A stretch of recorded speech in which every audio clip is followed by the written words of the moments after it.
So there is no leader who's not going to make a mistake. There's no leader who's not going to make a bad call. There's no leader who's not going to operate outside of the boundaries of what the perfect leader should do. That doesn't exist. What does exist is the opportunity to act quickly once you realize you've made a mistake.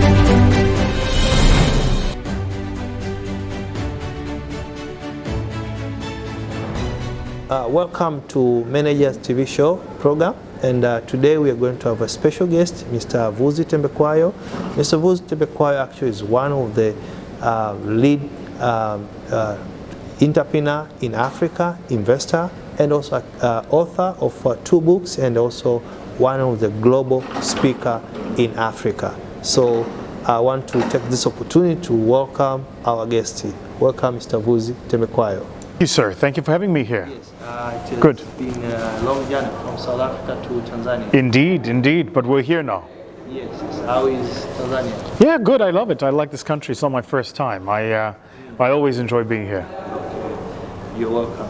Thank you. Asante. Tanzania. So I want to know, you know, Mr. Vusi, you've been in the management and in a different company, and also in a leadership position in different companies. So I want to know from you, before we just chip into the the contest of today. I want to know from you, do you see Africa leadership is evolving, or maybe we stuck somewhere? I mean, I think it depends. I think that the question is perhaps too broad. I think that there are regions in the world where there is great evolution and education around best practice as it pertains to management and leadership.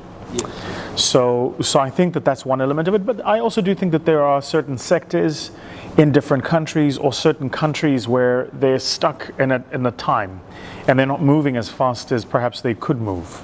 But my sense is that, you know, time tends to equalize all things. So sooner or later, even those that are left behind will have to catch up. It's just the natural order of the world. Okay. So what do you think that leadership is a very important topic nowadays? Well, because everything falls and rises at the back of leadership. And you know, if you look at the macros of Africa, by the year 2035, over 60% of the world's population, or rather, the majority of the world's population. Let me say that again. By the year 2035, Africa will have a population of over 1.5 billion people, yes, and over 60% of those are young people. Yes. So the reason leadership is important is because you need a leadership that understands where the world is going, yes, and a leadership that's able to build a continent that's going to create opportunities for everybody, including these young people who are going to come into the system. Okay, that's good. And nowadays we see in the leadership we have a mix of generations. Yes. Generation X. Yes. We have baby boomers, we have millennials.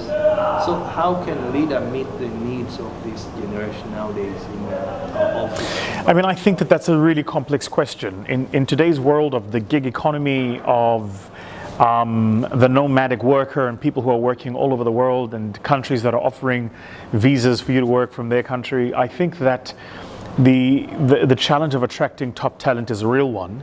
But also in that world, you can build a team of people who are not just the people in your country, right? We've done it in our own firm, where we have people spread all over the world because they're the best at what they do, right? Your question, though, was quite pointedly, how can a leader leverage the different competencies and perspectives of different generations? I think a lot of it has to do with the industry that they may work in and what it is that that industry requires for them to be successful. I think some of it may have to do with what industry that you're in and what that industry requires for you to continue to be more competitive, right? If you're in marketing, for instance, or retail or FMCG, how you leverage generational perspectives is different to if you're in investment banking. Yes. The point is, there is no cookie cutter approach. There's no one size fits all. Everybody has to understand what it means for them in their context. Yes. So, as you say, Mr. Vusi, that we have a different context. Yes. Based on a different generation. Yes. How can leaders nowadays meet even those contradictory, needs for each generation? Well, again, there is no answer to the question, how can a leader do it? Because the fact of the matter is that all of us are learning as we're going. The fact of the matter is that none of us have all of the answers. We just know what the good questions are. And a real question, for instance, is how does a leader in an environment or an industry that's complex, that's evolving because of technology, leverage the dynamics of in not only the known generations, but also the generations coming into the world, the Gen Zs, for instance, right, who are coming into the world of work for the first time and about whom very little is known. Yes. Right? There is no answer to that question. There's no answer to that question. What there is each and individual leader seeking to find the answers that work for them in their industry, in their market, in their country. Because at the end of the day, when you're a leader, what's your job? If you think about it, it's to lead, right? That's just your job. And there are a set of requirements that you are given and a set of deliverables that you must deliver. Yes. How you achieve those is precisely what you get paid for, Mr. Leader. So there's no answer to that question. The answer to that question is that's what the leader gets paid for, is to discover for themselves how these different dynamics work. If you, again, let me use an arbitrary example.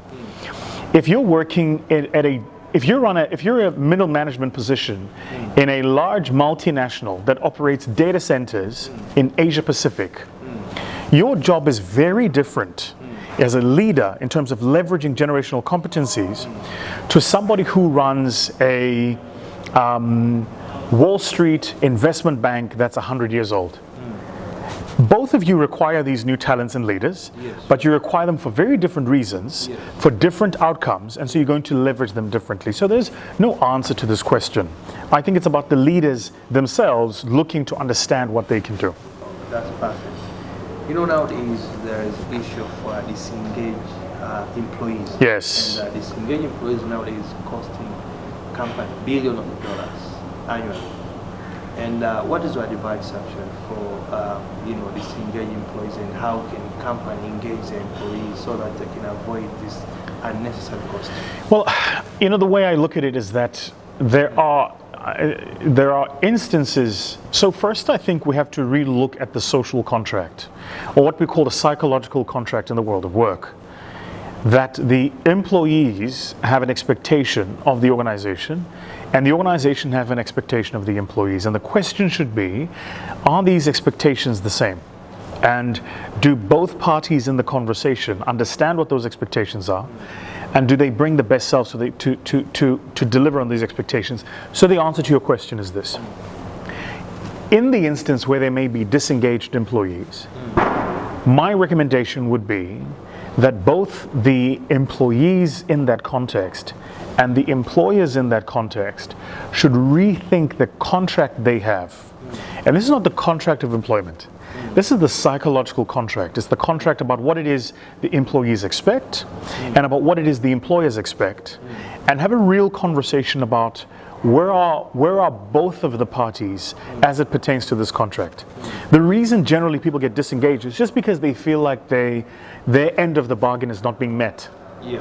And so they, then it's of no consequence whether or not they perform, whether or not they show up, whether or not they're enthusiastic, whether or not they deliver above and beyond what is expected. It's of no consequence because the organization is going to reward them in no way. It really is just about sitting down and having an honest, upfront conversation about where are either of the parties and how do either of the parties do what they need to do. Nowadays we see that most of the company nowadays, the number one challenge is not lack of capital. That previous generation or previous century, we used to see capital. Capital is a serious challenge for most of the company. Nowadays, emotional intelligence. One statement can put off all stuff. Yeah. Yes, in the company. And Yeah. So how do you advise most of the company nowadays to address this challenge? That's a difficult question because there's no answer to it. Suffices to say this. There is no world where you will not make mistakes. Yes. Right. And I think, one of the problems we have in the world in the conversation about leadership generally is that we tend to think leadership is a binary subject. Yes. In other words, that there are good leaders and bad leaders. The fact of the matter is that that's actually not true. That leadership is more of a graduating scale. There is really competent Yes.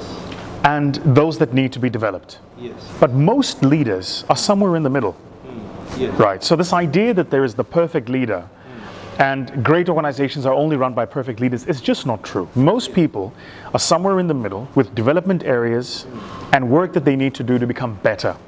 This is what we call the growth mindset. Okay. So there is no leader who's not going to make a mistake. There's no leader who's not going to make a bad call. Yes. There's no leader who's not going to operate outside of the boundaries of what the perfect leader should do. Yes. That doesn't exist. Okay. What does exist is the opportunity to act quickly once you realize you've made a mistake. Okay. So from my perspective, if you're the leader running your organization, running your business, and you make a bad call, you issue a statement that is incorrect, whatever the case might be, you will always have the opportunity to rectify as long as you did what you did with good intention, with intending no harm to anybody, and with wanting generally to see everybody do better.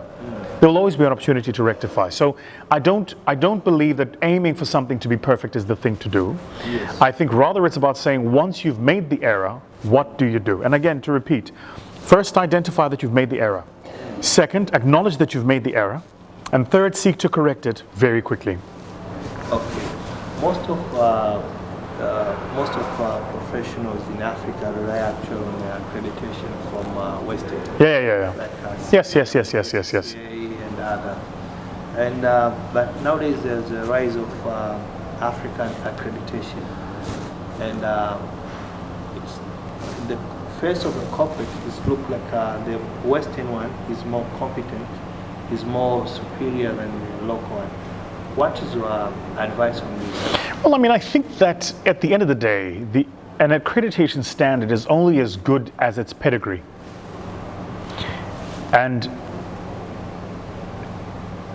the question for African accreditation bodies to ask themselves is, does their pedigree meet that of their Western counterparts? Let's test this.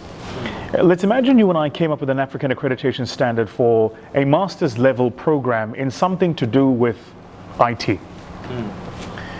Then the question becomes, in 10 years' time, how many people at a leadership or managerial level in the IT fraternity are leading real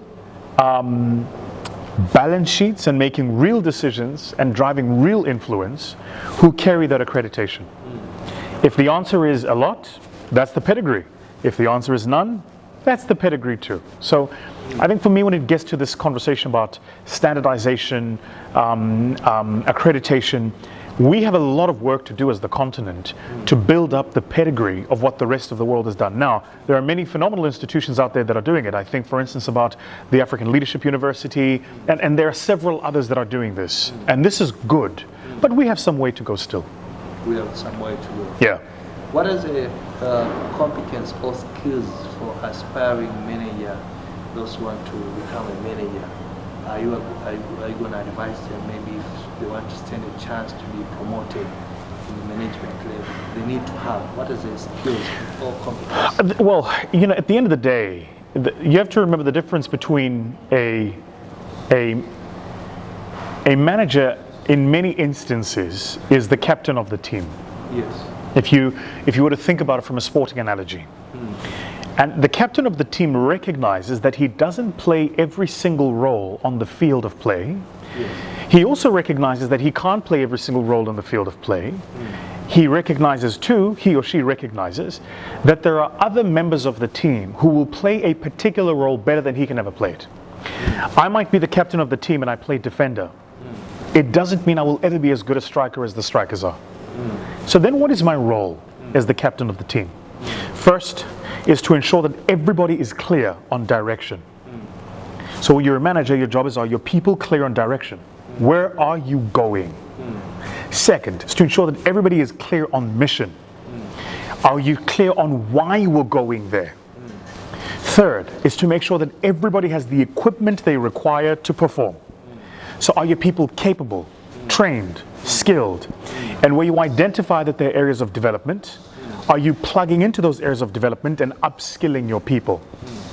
And fourth is to reinforce in your people the work that needs to be done and the purpose of that work. These, for me, are the success determinants of anybody who's looking to be a manager that leads people. Okay, that's good. But maybe just to point out the key competence manager of 21st century should have. What is the key competence, just to mention? I mean, I can tell you for free that I think that the single most important currency in my mind for anybody that is developing as a manager, and it's going to sound interesting because it's probably not a course that gets taught at business school. It's curiosity. If you are a manager of people today, you need to be curious. Yes, sure. And the reason you need to be curious is because the world you are managing in is changing. Yes. And you are only as good as your ability to adapt yourself and the people you lead to that changing world of work. Yes. So you have to be relentlessly curious. You have to constantly be seeking out new answers to old problems, Yes. or looking for new problems Yes. to answer in the first place. You have to constantly be finding new ways to configure your team, to capacitate your team, to resource your people. You're constantly looking for better in the world that we're operating in today. Okay. Nowadays we see that after, even before COVID, we see the working setting change completely. And we see the remote working after COVID, and most of the companies adapt remote working. Do you think that remote working in Africa culture setting, is it something that can relate to African culture setting? Sure, I mean, I think here's what we know. We know that there's certain types of works, certain types of jobs where remote work is easier than others. This is, for instance, why Elon Musk said to his factory workers at Tesla, come back to work. Because you can't screw a bolt in via a Zoom call, right? You need to be there to screw the bolt in. So what do we know? We know that knowledge workers and generally professionals in services industries are better able to leverage remote work than people who work in industry, for instance, right? In industry, manufacturing, engineering, construction, these types of jobs. So the first is that, there is no one size fits all. It really is sector specific. This is why during COVID there were industries that were deemed essential industries because they just couldn't do their jobs any other way, and they were essential for countries to keep running and for societies to keep functioning.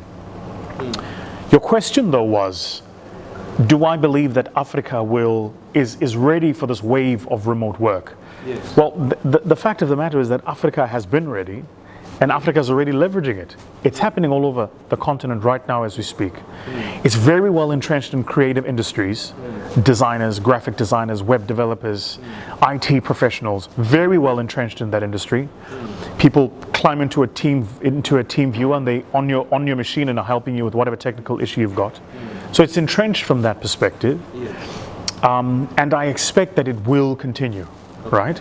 Let me just say though that the only thing to be careful about with remote work, and as what they call us WFH warriors, work from home warriors, is you need to make sure that you are not overworking yourself, because the problem with remote work is you never leave work. Yes. This is the problem with remote work, right? When you were at work, you left. You went home, you left your computer, you shut it off, you left your diary, you left it on your table, and you came back the following day. Yes. Now, because we're all online, we're all available all the time, it's very important that as you are a remote worker, you understand that work is not life, that these two things are different. Yes, yeah, sure. There are those people actually believe that management is an outdated concept, and they believe that now actually all companies need a good leadership. What advice do we have for them? I mean,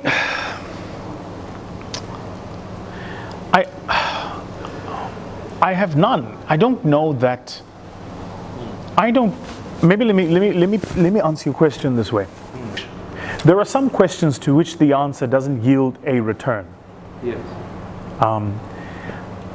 So, is management an outdated concept? Do organizations only need leaders? I think that's a hugely philosophical question. I think it depends on how you define management, how you define leadership. I think it depends on how you define the organizational context, how you frame the existence of the organization, what it is you're trying to achieve. I think it depends on all of those things. I am very careful to say something is forever dead. I think that there is a hybrid of these things, and I think that there is a weighting of these things. There are instances and environments where you need to be a better leader than you are a manager. And there are instances and environments where you need to be a better manager than a leader.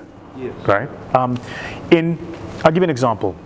In mature industries, in well-developed markets, with very little disruption, what you're looking for are very well-trained managers who can manage the organization as custodians. In disruptive industries, with immature markets that are continuously developing, there you need leaders who can look beyond the horizon and who can understand how the world of work is changing. All of these new disruptive concepts we're talking about. So again, there's no cookie cutter answer, there's no wrong or right. It's about understanding your context. Okay, that's perfect. Do you think that in management nowadays, especially in corporate world, there is a shortage of talent nowadays? No, there's no shortage of talent. There's plenty talented people all over the place. Okay. So what advice do you have, maybe just to wind up the show, before we wind up the show actually, what advice do you give for a manager and those who actually aspire to be for any company? Somebody who's aspiring to be a manager? And also the manager themselves. Be the best you can. Invest in yourself. Constantly be growing and developing. These are the hallmarks, but this was the advice I would have given you 100 years ago. This hasn't changed. And this is, I think, the point that, let me just end by saying this, that in a world where everything is changing, one of the questions to ask and answer is what is not changing? And what's not changing is what it takes to be a competent leader. It is the same today as it was 100 years ago. The scales are different. The concepts are different, but the underlying competencies are exactly the same. This is why we read books about people who were leaders in war in the 1400s, and we can apply those concepts today. Perhaps the greatest book in strategy, Sun Tzu's Art of War. How old is Sun Tzu's Art of War? Do you understand? So the point is that things like tactics and strategy and leadership, these are time immemorial ideas. And there is a lot we learn from leaders, tacticians and strategists of old that is still applicable today. And how many books do you have so far? So I've written 2. The Magna Carta of Exponentiality, released in 2017. That's now sold over 250,000 copies. And then the Vusi book, which I released in 2018, that sold over 250,000 books. So together about 500,000 copies in total. Wow, that's a huge number in Africa. Yeah, I mean, by African standards, that's a big number, right? That's a big number. But I think, the books are literary works, right? The Magna Carta, for instance, is a collector's item now. There is no store you can go to where you can buy Magna Carta. Okay. It's no longer available. It's a complete collector's item. Okay. And that'll be that way forever. We have no desire to print new copies or make them available again. It's constantly happening on my social media. People go, where can I find a copy? You can't. If you don't have one by now, you'll never get one, right? Wow. We did what we did with the Magna Carta. Are you planning to produce more copies? No, not of the Magna Carta. The Magna Carta, there's no more copies coming out. I've got 3 other books that are coming out, and you can. But here's the way I think of myself. I think of myself as a Rembrandt and a Pablo Picasso. Okay. Right. There's only one Mona Lisa. Yes. You understand? Yes. So I think that the art is very important. Okay. And the concept of the art is very important. Okay. And so this is how I approach, in particular, the world of literature and the world of writing. Yes. I can sit here and tell you we've sold X number. The truth is that if we had produced more, we would have sold more. Yes. The truth is, if I came here to Tanzania with 50,000 copies of my book and left them in the different bookstores, by the end of the week, they would be sold out. Yes, I know. So I don't have a demand problem. Yes. But what I like to think we're building as a team and as an organization is we're building a caliber of thinkers and leaders who are deliberate about wanting to change the world. Wow. And we recognize that it's a small tribe. I think in the words of Jay-Z in one of his rap albums, he says, my homie said, Hove, there's not many of us. I told him, less is more, there's plenty of us. Yes. So this is how I think of it. Build a small community of people who are thinkers, who are aggressive, who are wanting to change the world. And all of us gather around these unique ideas and these unique concepts. Okay. Right. So I hope I've answered your question. No, we will not be printing more. No, more are not available. That's a very good story. And speaker that you won't print anymore. No. And even, by the way, my next book, when that comes out, I won't tell you what the number is. We never release what the number will be. But we'll get to a certain number of printed, and then we don't print more. And if you didn't buy it by then, that's it. You're going to have to beg, borrow, steal, ask somebody. Okay. This is a true story. Somebody sent me a DM, I want to say about 5, maybe 6 months ago. And they said to me, somebody offered them 4 times what they paid for my book for them to buy the book from them. Wow. Yeah. It was an autographed copy. The person was like, I'll pay you X amount. And the amount was 4 times what they paid when they bought the book. So every single book Vusi releases will be a collector's item. I'm insistent on this. For me, it's you must remember something. Yes. I've been in this game a long time. Yes. How many years now? I started public speaking at 15. I won the world championship at 17. I turned professional at 19.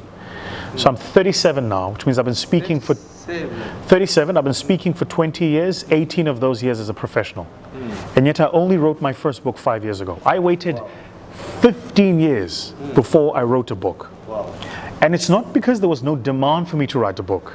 It's not because agents were not saying write a book. It's not because clients were not saying write a book. It's because I felt I hadn't yet reached a stage, and this is important for everybody watching this who's thinking about writing a book. Yes. There's certain things you will do that will outlive you. Yes. Writing a book is one of them. Yes. So don't play around with writing a book. It's not like it's not written in pencil. This will, long after you're gone, your great-grandchildren will hold that book with your name on it as a testament of who you were. Yeah, sure. This is how I think of it. And given this, I think you need to be very deliberate about your art form and very deliberate about your contribution to the world. And who is your role model? I don't know if I have one. I think that there's certain people I like to look at as mirrors, and I like to learn from different people. I learn different things from... Sorry. I learn different things from different people. I learn patience from certain people. I learn how to be aggressive from certain people. I learn how to wait your turn from others. I learn how to think out of the box from different people. So I don't have a single individual that I look at and go, that person is perfect. I have different people that I look at and go, I like this from this person, and that from that person, and that from that person. And then I try to emulate the way that they do those things in my own personal life. Okay. Maybe just to recommend someone. Yeah, I mean, let me tell you the reason why I'm not mentioning names. Yes, okay. I'm not mentioning names because I think in the world of idols, we forget that idols are human beings. Yes, sure. So you take this person and you make him a perfect idol, and then when something goes wrong, you want to discard everything they have meant to you because they turned out not to be perfect. Yes. This is why for me I don't mention names. I think pick different people and learn from them what you can learn from them. And this is how you should grow. Okay. According to Mr. Vusi, the only skills that won't change is how it takes to become a better leader. That is skills that it won't change. So you have to learn each and every day how to become a better leader and what it takes to become a better leader. And this is the end of our show today. So thank you for watching our YouTube channel, Manager TV. Until next time, see you. Thank you.